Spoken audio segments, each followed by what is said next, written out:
My name is Evelyn Hart. I'm 31.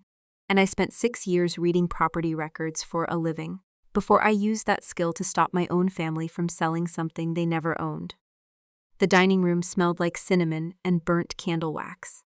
12 places were set at my mother's table, gold-rimmed china.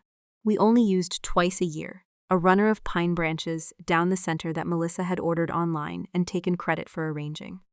Outside the window, string lights blinked against the dark, and somewhere down the hall, a football game murmured on low volume, the kind of background noise my father used as an excuse not to sit too close to anyone.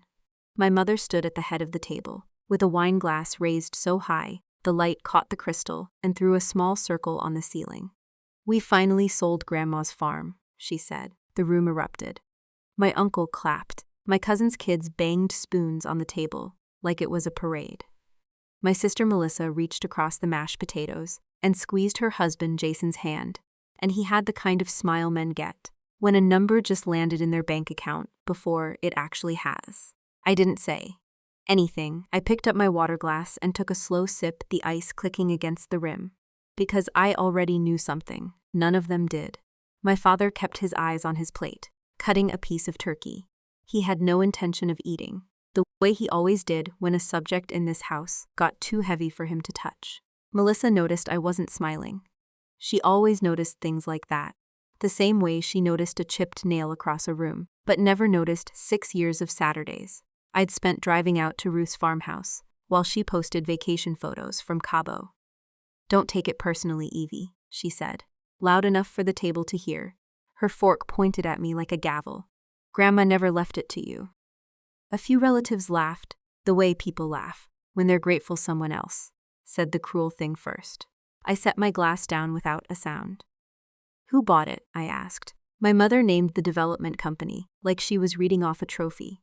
Some Nashville firm that had been buying up farmland outside Franklin for 3 years and turning it into rows of vinyl-sided townhouses, with names like Meadow Crest and Orchard Point, developments that kept none of the meadows and cut down every orchard.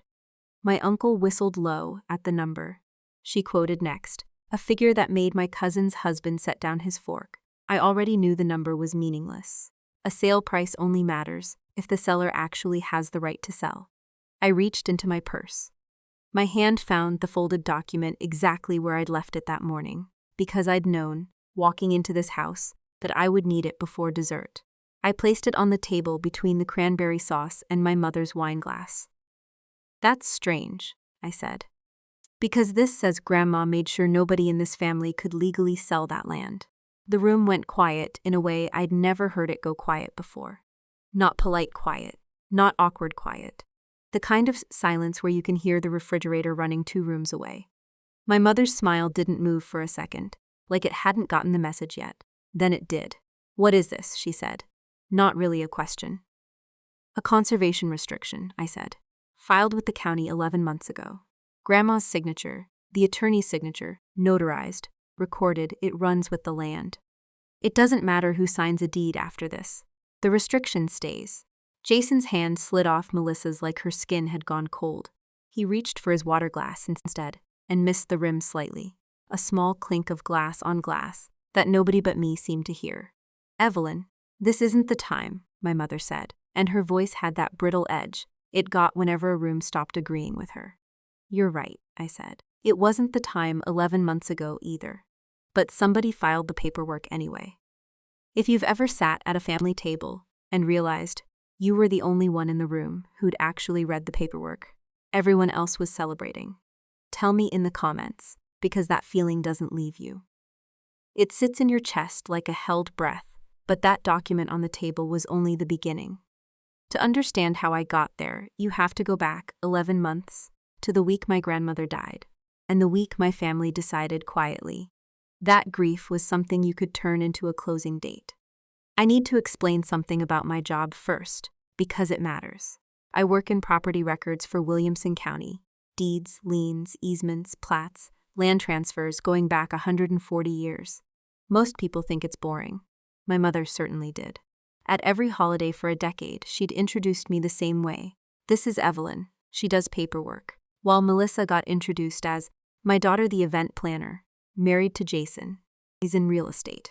Like Melissa's whole life had been staged for an audience, and mine had been filed in a drawer. I let them think that. I let them think paperwork was small. I let Melissa introduce herself first at every party.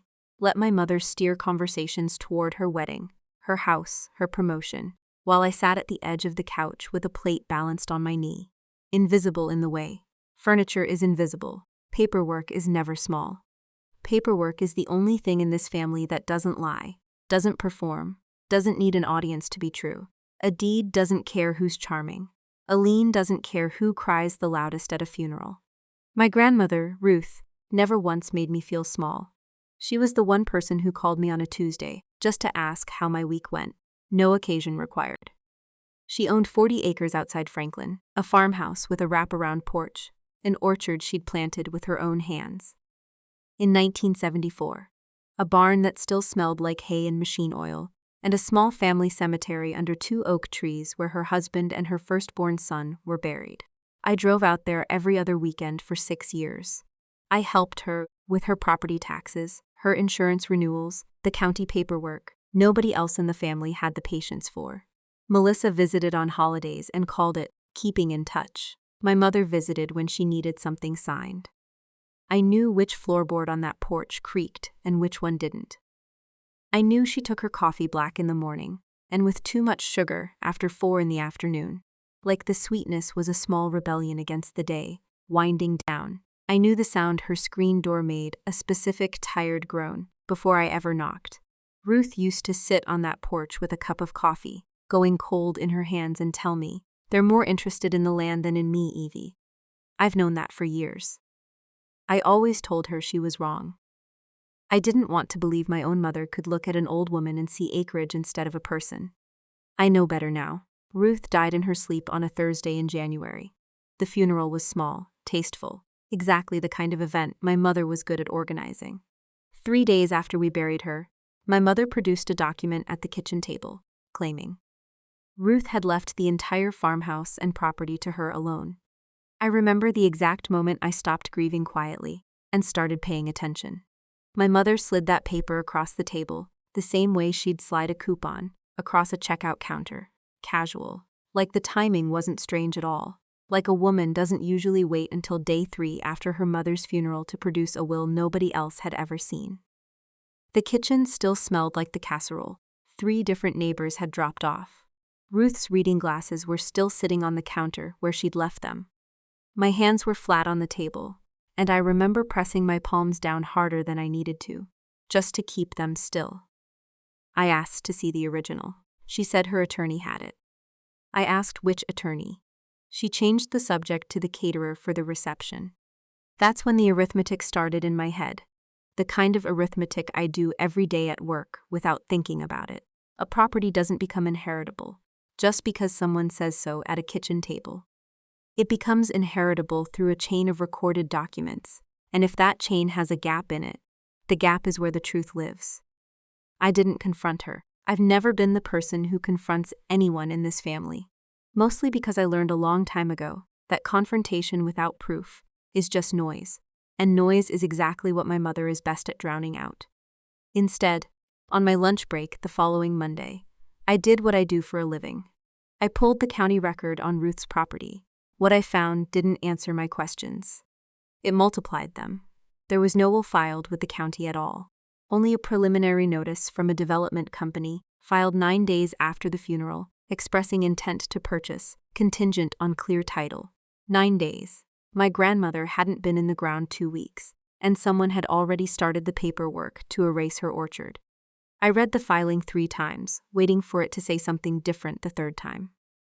It didn't. My coworker 2 desks over asked if I wanted coffee, and I said no without really hearing the question. I sat at my desk with that filing open on my screen and felt something in my jaw tighten that had nothing to do with anger and everything to do with knowing, the way you know. A foundation is cracked before you ever see the crack, just from the way the door doesn't close right anymore. Ruth had told me once, on that porch with that cold coffee, "Don't fight them with anger, Evie. Let the record speak." I didn't understand what she meant that day. I understood it a lot better sitting at my desk, 9 days after her funeral, staring at a filing that didn't belong there yet. I closed the browser tab. I didn't tell my mother what I'd found. I didn't tell Melissa. I didn't even tell my father, who I suspected already knew more than he'd ever say out loud at that table. I just started pulling every document connected to that property, one folder at a time, the same way I'd pull records for any client who thought their land was theirs when the paper trail said otherwise. I had no idea yet that the biggest piece of the puzzle wasn't sitting in a county database at all. It was folded inside an old sewing cabinet in a farmhouse. Nobody had cleaned out yet. In an envelope, with my name written on it in handwriting I would have recognized anywhere, waiting for someone who actually knew how to read it. I just didn't know yet how much that envelope was going to cost the people sitting at that Christmas table. The county archive room has a smell I could pick out blindfolded. Old paper, toner, the faint mildew of basement storage that no amount of climate control ever fully kills. Fluorescent tubes buzzed overhead in a pattern I'd long since stopped noticing. And the microfiche reader in the corner still had a handwritten, out-of-order sign taped to it from before I started the job. I spent the week after Ruth's funeral in that room, on every lunch break, sometimes staying an extra hour after my shift ended, telling my supervisor I was cross-referencing a backlog of easements. She had no reason to doubt me. I'd never once missed a deadline in 6 years. And nobody questions the quiet employee who stays late. What I was actually doing was building a timeline nobody in my family knew existed. I started with the preliminary notice, the one filed 9 days after the funeral. A filing like that doesn't appear out of nowhere. Someone has to walk it into the planning office. Someone has to know the parcel number before the ink on a death certificate is even dry. I pulled the contact information listed on the notice. The point of contact for the development company wasn't a stranger. It was Jason. Not Melissa's name. Not my mother's. Jason's cell phone number, typed cleanly into a field meant for the seller's representative. Weeks before anyone in this family had legal standing to represent a seller at all. I sat with that for a long moment, the fluorescent light overhead humming the way it always did, and felt my stomach do something slow and cold. Not surprise exactly, more like a suspicion, finally getting its paperwork approved. I thought about every Thanksgiving where Jason had asked me, almost bored, how the records job was going, like he was being polite to the family charity case, his eyes already sliding past me toward whoever was pouring the wine. I thought about the way he'd corner my father at cookouts to talk about opportunities in land development, always vague, always confident, a beer sweating in his hand, the way men talk when they think no one in the room understands the numbers well enough to challenge them. I thought about how he'd once called my job cute, said it with a smile that wanted to be a compliment, and landed like the opposite. He didn't know. I understood the numbers better than anyone in that backyard. He'd never once asked me a real question about my work, because he'd already decided the answer wasn't worth his time. I pulled his name through every public filing I had access to. Jason had 2 LLCs registered in his name, both formed within the last 2 years, both listed at addresses that traced back to the same development company that had made the offer on Ruth's farm. One of the LLCs had filed as a consulting entity, vague enough on paper to mean almost anything. The other existed, as far as I could tell from the filings, purely to receive a commission on land acquisitions. Once deals closed, a shell built for exactly one purpose, sitting quiet and waiting like a trap already sprung, before anyone knew it was there. I cross-referenced the formation dates against family events, without even meaning to at first, and then couldn't stop once I saw the pattern. One LLC had been registered 3 weeks after a dinner, where Jason spent 20 minutes asking my father about Ruth's health, phrased as concern, delivered like reconnaissance. If you've ever found out that someone at your own dinner table had a financial stake in your grief, drop a comment, because there's a specific kind of quiet that settles over you when the math finally lines up. It isn't rage, it's clarity, and clarity is heavier than rage ever was. I went back further. I pulled Jason's LLC filings against the timeline of Ruth's declining health. 6 months before she died, back when she was still gardening every morning and calling me on Tuesdays just to talk, Jason had already reached out to that development company. I found the initial inquiry buried in a public records request response. A single line item requesting comparable sales data for parcels adjacent to Ruth Hart's property. Ruth wasn't even sick yet. She was still alive, still planting bulbs along the fence line for spring, and somewhere in a Nashville office. A spreadsheet already had her 40 acres listed as a projected acquisition. I drove to the farmhouse that weekend, the first time I'd been back since the funeral. The driveway gravel crunched under my tires the same way it always had, and for one disorienting second, I expected to see Ruth's porch light on, expected the screen door to groan open before I even reached the steps. It didn't. The house sat dark and still, and the cold seemed to hang differently around the place. Nobody was heating anymore. No body had touched anything. Ruth's reading chair still sat angled toward the window the way she liked it. A half-finished crossword folded on the side table, her pen still capped and resting in the crease. The house held on to her, the way houses do for a while, before the smell of a person starts to fade, replaced slowly by dust and stillness.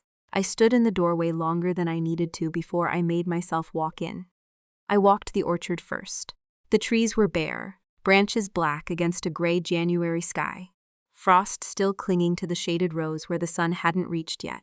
But I could still picture her out there every October with a bucket, humming something off-key, telling me which trees were the stubborn ones, and which gave fruit easy. 40 acres. A whole life planted in rows, root by root, decade by decade, while a Nashville office reduced it to a parcel number on a spreadsheet. I went inside and started going through drawers. Not out of nosiness, but because I needed to understand what Ruth had actually put in place before she died, not what my mother said she'd put in place. I found her old address book, her canceled checks, a shoebox of the photographs from a decade I only knew from stories. None of it was what I needed. It was in the sewing room, in the bottom drawer of an old cabinet. Ruth had never once let anyone else touch. That I found the folder, not the letter yet. The folder came first, and the folder alone was enough to change everything. Inside were carbon copies, the kind you only get from an attorney's office that still does things the careful way. A conservation restriction dated 11 months before her death, months before Jason's first inquiry to the development company. Signed by Ruth, signed by an attorney named Margaret Harlow, a name I didn't recognize, with an office address in downtown Franklin. My hands were shaking slightly as I photographed every page with my phone. Not because I was scared, but because some part of me finally understood what Ruth had meant on that porch. She hadn't just suspected her family would fight over the land. She had already built the wall to stop them quietly, months before any of them even started circling. I called Margaret Harlow's office. Monday morning before I'd even finished my coffee, standing in my kitchen in yesterday's socks, phone pressed so hard against my ear, it left a mark. Her assistant put me through faster than I expected. And when Margaret picked up, her voice had the calm, unhurried tone of someone who had been waiting for this exact call for a long time, maybe longer than I'd been looking for it. "Evelyn Hart," she said, like she'd been expecting me by name. "Ruth talked about you often. I was starting to wonder when you'd find the folder." I asked her what the restriction meant, legally in plain terms, because I needed to hear it from someone whose job it was to be certain, not just someone who read documents for a living. She explained it slowly. The way you explain something to someone you respect enough not to rush. The conservation restriction ran with the land itself, not with whoever happened to hold the deed. No development, no subdivision, no commercial construction, regardless of who inherited the property or what paperwork surfaced claiming otherwise. "There's more," Margaret said, and I could hear paper shifting on her end of the line, the particular rustle of a file being pulled from a drawer that had been waiting for this exact conversation. Ruth didn't stop at the restriction. She created a family preservation trust 6 weeks later. I drafted it myself, sat with her for 2 afternoons going over every clause until she was satisfied. Nobody could talk their way around it. I asked why nobody had mentioned a trust at the funeral, why my mother's document had never referenced one. "Because your mother doesn't know it exists," Margaret said. Ruth was very specific about who she told. I asked who that was. There was a pause on the line, the kind of pause that tells you, the next sentence is going to rearrange something in your life. You, Evelyn. She named you as successor trustee. I have the original documents in my office safe. She told me not to release them, unless someone came looking who actually understood what they were looking at. I sat in my car in the farmhouse driveway for a long time. After that call ended, engine off, hands still on the wheel, staring at the barn where Ruth used to keep her gardening tools lined up by size, smallest trowel to biggest shovel. A habit, she said her own mother had taught her. My breath fogged the windshield in slow patches. My mother had spent 11 months telling a family, a developer, and probably herself that the farm was hers to sell. She had never once had that right. And the person who did have it had been sitting quietly at every holiday table, filling a plate, saying nothing, letting them call her the one who did paperwork, letting Melissa's laugh fill every silence I ever left in a room. I didn't call my mother. I didn't call Melissa. I drove straight to Margaret's office instead, because I already knew that the moment I told my family what I'd found, the story would stop being about a trust and start being about who could shout the loudest, and shouting had never once been my strength. Paperwork was, and paperwork, unlike everyone at that table, had never once lied to me. Margaret's office had the original trust documents, locked in a fireproof safe behind her desk, and she opened it, the way someone opens something they've been guarding, on someone else's behalf for a long time. Slow, deliberate, like the metal itself deserved patience. The room smelled like old leather and printer ink, law books, lining one wall in neat, spine-cracked rows, a window behind her, looking out over Franklin's courthouse square. She laid 3 folders across the conference table between us. I sat with my hands folded waiting, the way I wait when a client hands me a deed, and I already suspect there's a problem, buried 3 pages in. The first folder confirmed the conservation restriction, filed and recorded, airtight. The second was the trust itself, 22 pages of language I read twice, because I needed to be certain. I wasn't imagining the parts that mattered. The third folder was thinner, and Margaret slid it toward me last, on purpose. You should see the financial side before you decide what to do next, she said. Inside was a copy of a deposit agreement between my mother and the development company, dated 4 months after Ruth's death. My mother had accepted an earnest money deposit of $60,000 against a sale price that made my stomach tighten just reading the zeros. Attached behind it was a project summary from the developer's engineering firm, site plans, a grading schedule, a projected unit count for what they were calling Hart Meadow Commons. Someone had already picked a name for the thing that would replace Ruth's orchard. Margaret tapped the last page. Their attorney filed for preliminary permits 8 weeks ago. Based on the invoices I've seen referenced in the public record, they've already sunk somewhere close to $180,000 into engineering, surveys, and permitting work. That number only grows the longer this goes uncorrected. I asked her the question I'd been avoiding since I first found the folder in the sewing cabinet. What happens to that money, to the deposit, to the family, once the trust becomes public? Legally, the sale is void, Margaret said. The land was never your mother's to offer. Practically, it becomes complicated fast. The developer will likely sue someone to recover their costs. Your mother spent part of that deposit already, based on what I understand from probate filings, some of it on a kitchen renovation she'd already started before Christmas. There will be exposure, possibly criminal exposure, depending on how deliberately Jason and your mother concealed what they knew.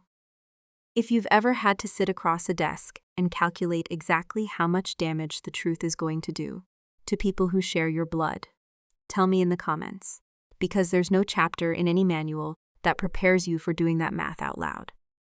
I didn't flinch, not because I didn't feel it, but because I'd spent 6 years training myself not to react to numbers until I understood every column they came from. I asked Margaret what she recommended. You have 2 paths, she said. You confront them now, publicly, and force an immediate reckoning. Or you file the trust with the county quietly, notify the developer's attorney through proper laws, and let the legal process do what emotion never manages to do cleanly. I thought about my mother's face at the funeral, dry-eyed through the service already discussing catering slips, logistics before the casket had cleared the church doors.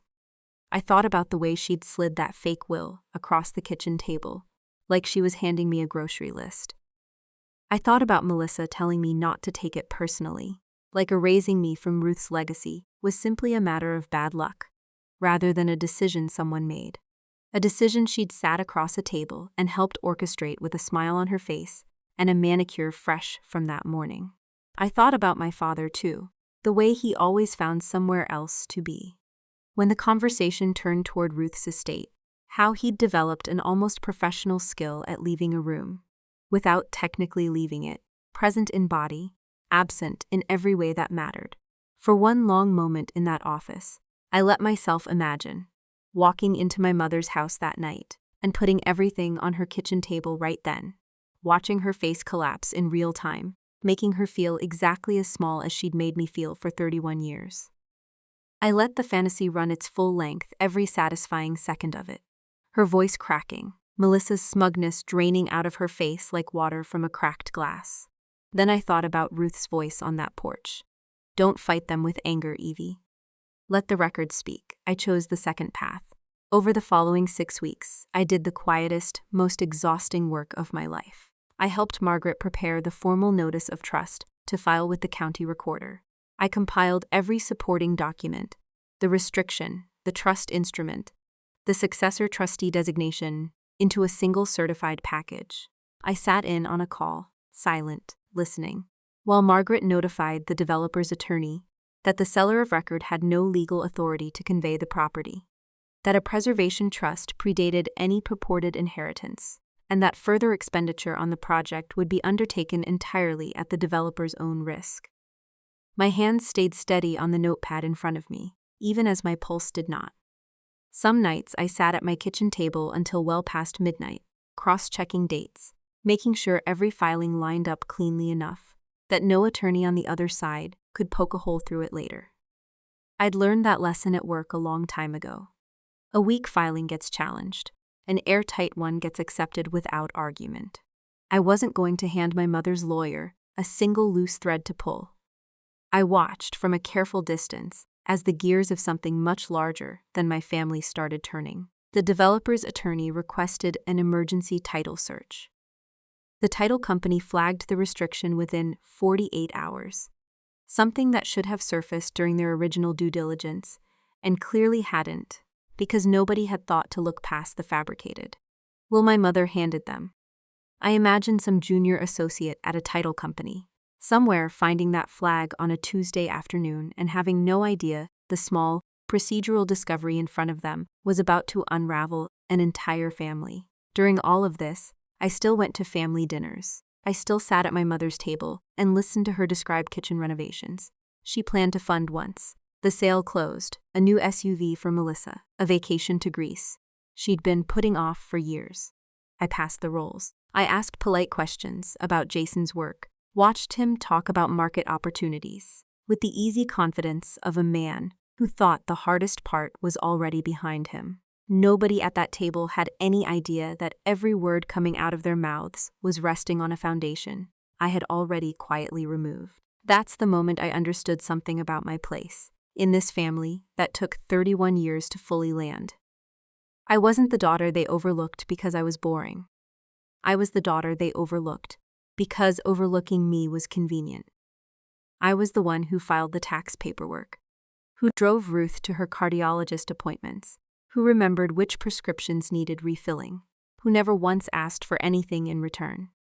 I wasn't family to them in the way Melissa was family. I was infrastructure, something reliable, load-bearing, invisible right up until the moment it stopped, holding the weight. Everyone assumed it always would. Fifraster doesn't get asked how it's doing. Infrastructure gets used. Nobody thanks a load-bearing wall for holding up a house. They only notice it exists the day it doesn't hold anymore, and by then it's usually too late to say thank you. I didn't cry over that realization. I didn't rage over it either.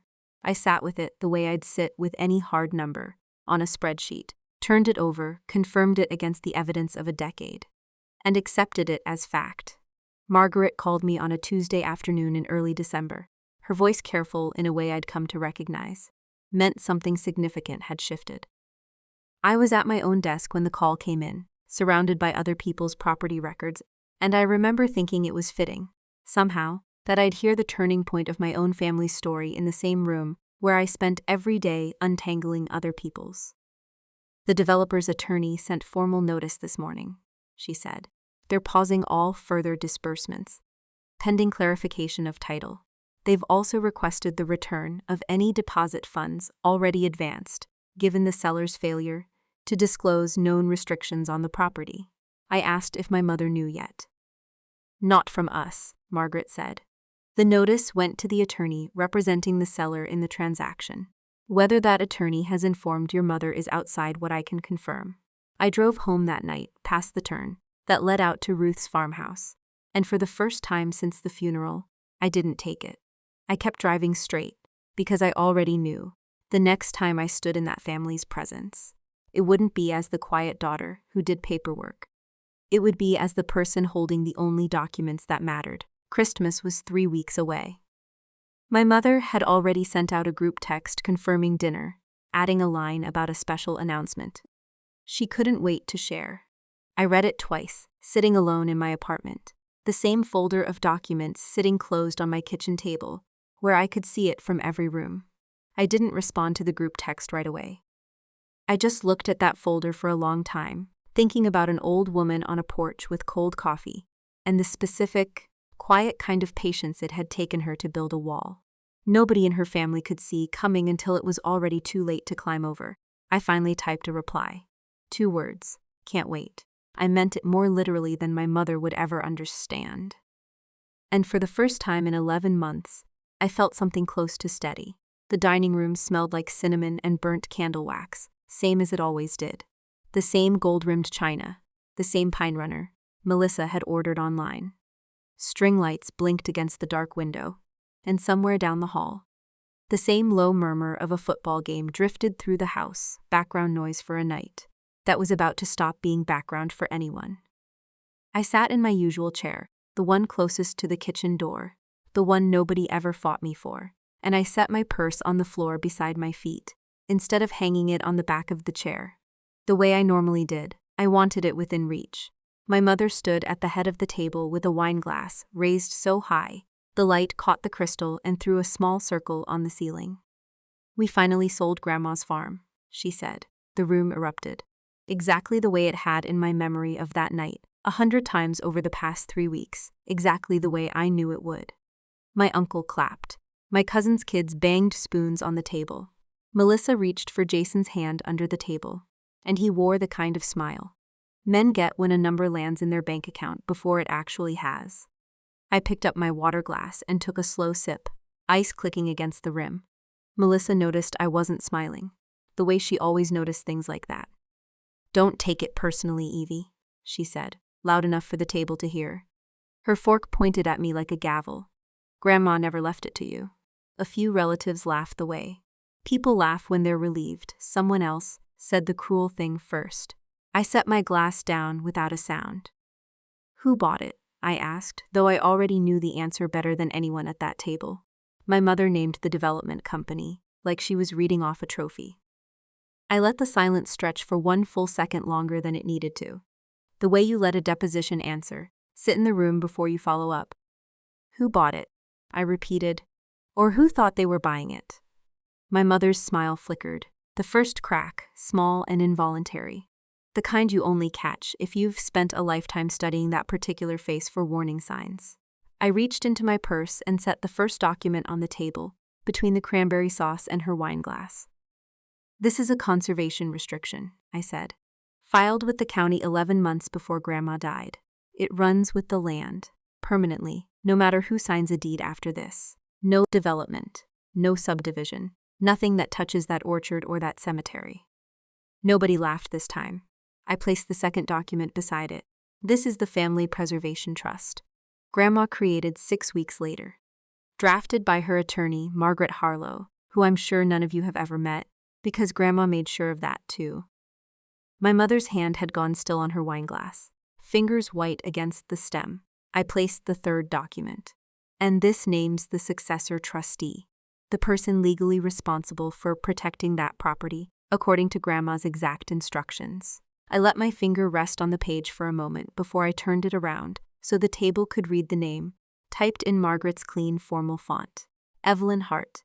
If you've ever watched a room realize, all at once, that every plan they built for the last 11 months rested on a foundation that never existed, you understand exactly the silence that filled that dining room. It wasn't loud.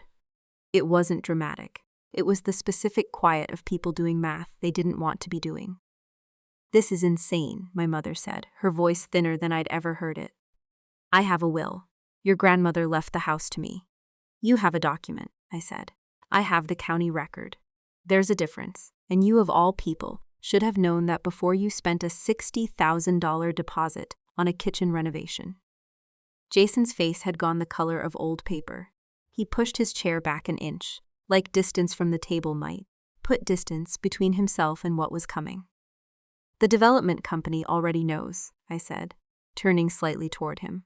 "Their attorney received formal notice 3 weeks ago. They've frozen all remaining disbursements. They're requesting the return of the deposit, given the seller's failure to disclose a restriction that's been a matter of public record for almost a year." "You did this," Melissa said, and for the first time in my life, I heard something other than condescension in her voice when she spoke to me. I heard fear. "I didn't do anything except read the paperwork," I said. "Something anyone at this table could have done at any point in the last 11 months. Nobody did. Nobody wanted to. It was easier to celebrate a number than to check if the number was real." I placed the final document on the table, a letter from the developer's attorney, formally withdrawing from the transaction, citing the seller's failure to disclose known restrictions, and requesting return of all funds already advanced within 30 days. My mother stared at that letter, like it might rearrange itself into something else if she looked long enough. "You didn't sell Grandma's farm," I said, quiet, because I'd learned by then that quiet carried further in that house than anything shouted ever had. "You tried to sell something you never had the right to sell." Nobody spoke. My father, who had said almost nothing all evening, finally set down his fork. He didn't defend my mother. He didn't defend me either. He just sat there, looking older than he had an hour earlier, the way people look when a truth they'd been avoiding finally arrives at the table uninvited. I didn't stay to watch the fallout unfold in real time. I gathered my documents, thanked my mother for dinner in a tone that wasn't unkind, and left before dessert the same way I'd once told myself Ruth would have wanted. No shouting. No scene. Just the truth laid out clean enough that nobody could argue with it. In the weeks that followed, the transaction formally collapsed. The development company recovered what funds they could and walked away from Hart Meadow Commons before a single tree came down. My mother faced a civil claim from the developer over the misused deposit, settled quietly through Margaret's office to avoid a criminal referral, an outcome I didn't fight for and didn't stand in the way of either. She had to sell her own car to help cover part of the settlement, the same SUV she'd once promised Melissa as a Christmas gift, and I heard about it secondhand from an aunt who still hadn't figured out how to stop gossiping about the whole thing at church. Jason's involvement cost him more than money. His name showed up on enough of the development paperwork that his own professional reputation took a hit. He couldn't quietly repair, and Melissa stopped mentioning his job at family gatherings altogether. The two of them stopped coming to Sunday dinners for a while, and when they finally did return, Jason sat quieter than I'd ever seen him.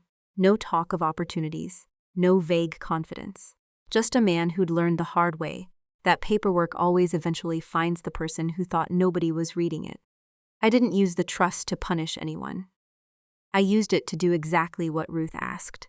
I restored the orchard that spring, hired the same crew Ruth used to use for pruning, walked the rows myself in April to see the first blossoms come in, white and pink against a sky, finally clear of the gray January weight it had carried for so long.